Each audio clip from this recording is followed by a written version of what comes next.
Lefties are weird. Historically, it's been viewed as sinful and associated with weakness, unhealthiness, and evil.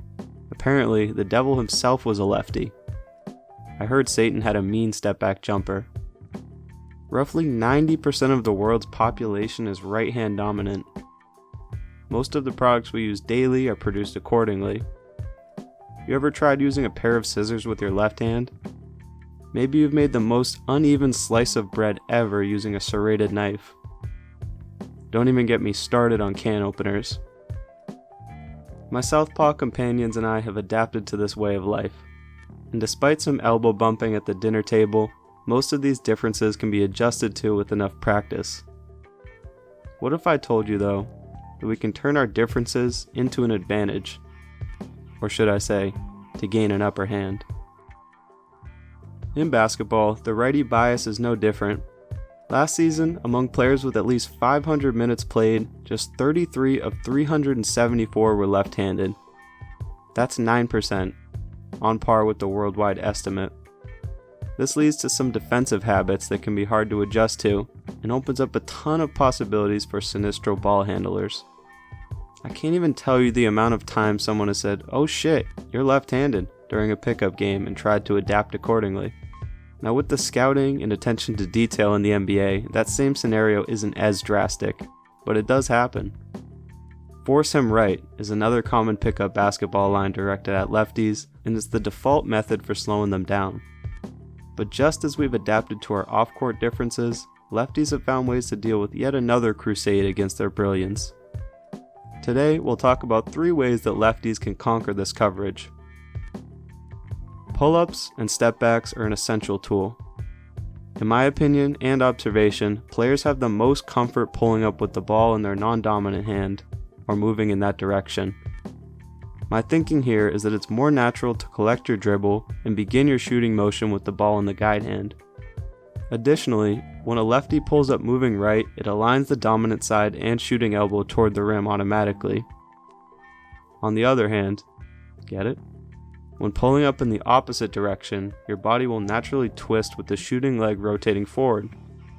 Ideally, you should have pull-ups in both directions in your arsenal to limit predictability, but it's important to note that when being forced right, lefties actually have a natural advantage here.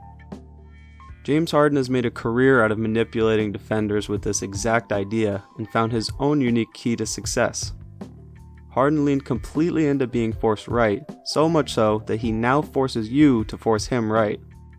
That may sound counterintuitive or straight up nonsense, but on the season, Harden has attempted 58 threes from the left wing, knocking down 17 for a disappointing 29.3%.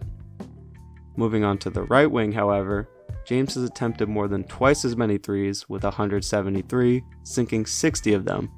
That's 43.8% and 1.31 points per shot.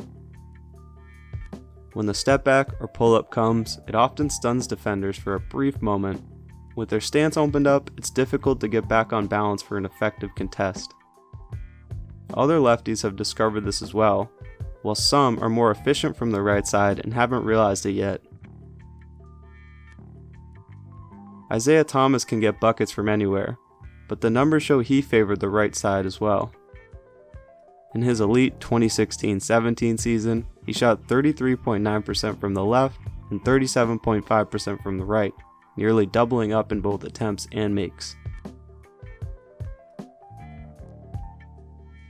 For a more current example, Julius Randle has a massive efficiency difference between each side, 44.5% from the right and just 29.2% from the left wing. These are eerily similar to Harden's numbers, except that he's taken 32 more from the left compared to the right wing. No player is the same, regardless of their handedness, but there is some consistency in the trend of lefties finding success operating from the right wing. The next piece of the equation is known as attacking the top foot. In this instance, if the defender is forcing you right, their right foot will also be the top foot. This is generally thought of in terms of live dribble ball handling, like a right to left crossover. It can also be seen in a move a player makes as they pick up their dribble. Think of that as a spin move into the layup or even a Euro step. One thing about lefties, even if they're going right, they'll find a way to get back to the left. Here's a great example. Fox is 1v1 with Paul George. Paul George is forcing him right. Fox goes between the legs to his left hand, causing George to shift his stance, and this sequence repeats back to the right hand. Then De'Aaron crosses back over to attack the top foot, and despite PG's excellent recovery, Fox slides right past him. Harden sets up Hardaway Jr. here with an in and out, then a crossover. He creeps inside of Schroeder's mind with 3 between the legs dribbles toward his top foot. Zion gets to his left hand no matter what. One of his favorite moves to hit the top foot is to spin back to the left when he's driving right. As an individual defender, you really can't do much here. You'd have to turn, find the ball, and rise up in one motion. Zion still probably beats you there. There's plenty of room for creativity when attacking the top foot, and it doesn't always mean that you're trying to go that direction. Simply getting a defender to flip their hips and change their stance is a win. And this is the area where those first two ideas intersect. Harden's signature step back gives us a great look at how these principles play off of each other. He'll walk a defender over to his side of choice, make a move toward their top foot, while stepping back to his right. The final thing we're going to talk about today is playing with screens. In most levels of basketball, you won't always be able to take your defender off the dribble, even with these strategies in mind. Another thing that we can add in is utilizing ball screens to free yourself up. You can receive a ball screen on the left or right side of your defender, and that direction depends on what you're trying to accomplish. For the sake of consistency, our ball handler is operating on the right wing. So what might be the advantage of a screen angled in either direction? If it's on the left, that opens up an entire runway in the middle of the court for you to get to play with. That could be a straight line drive to the left hand, a mid-range pull-up against a drop big, or a lob if the big meets you at the level of the screen.